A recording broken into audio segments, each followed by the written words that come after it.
Hi guys, it's Mr. Lees to the 2018 Higher Mathematics Paper 1, and we're doing the very last one, which is question 15.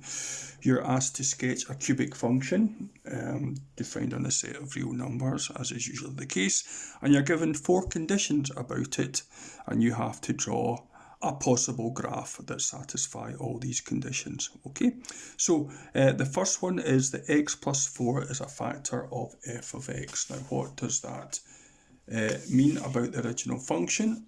Well, if x plus 4 is a factor of the original function, then we have a root at x equals minus 4. And remember what a root is? The curve crosses the x-axis at x equals minus 4. Okay, what's the second condition? X equals 2 is a repeated root of the function. Okay, what does that do? Go back to this here. So if x equals 2 is a repeated root, then the curve touches the x-axis when x equals 2. Doesn't cross it, it just touches it. So we actually have a turning point, does not cross it. So the curve either looks like that, or it looks like that. Which one is it? We'll decide on that later. And the next condition was that f dash minus 2 equals 0. Now what happens about that? It means the gradient of the graph. When x is minus 2, if f dash minus 2 is 0, it means the gradient of the graph is 0. In other words, we have a turning point or a stationary point, as I've done there. So we have a stationary point at x equals minus 2. And on the very last condition, the gradient of the graph has to be positive where the graph crosses the y-axis. Okay, gradient of the graph is positive.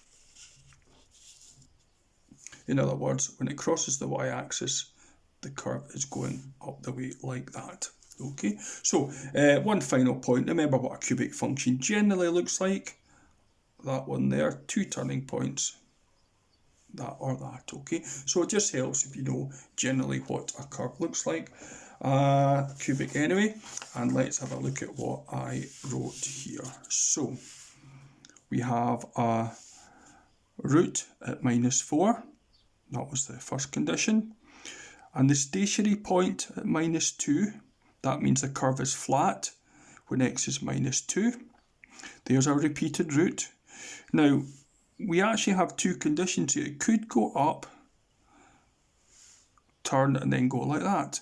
But one of the conditions is where the curve crosses the y-axis is going like that. So this leaves us with our only possible graph looks like this. Down, up to minus 2, and then back. I should point out here, I've picked minus 4 as my turning point. You could move this down to there, up, or you could go for glory, down, up like that. Any of these would be suitable. I've just chosen that there. So that's my answer there.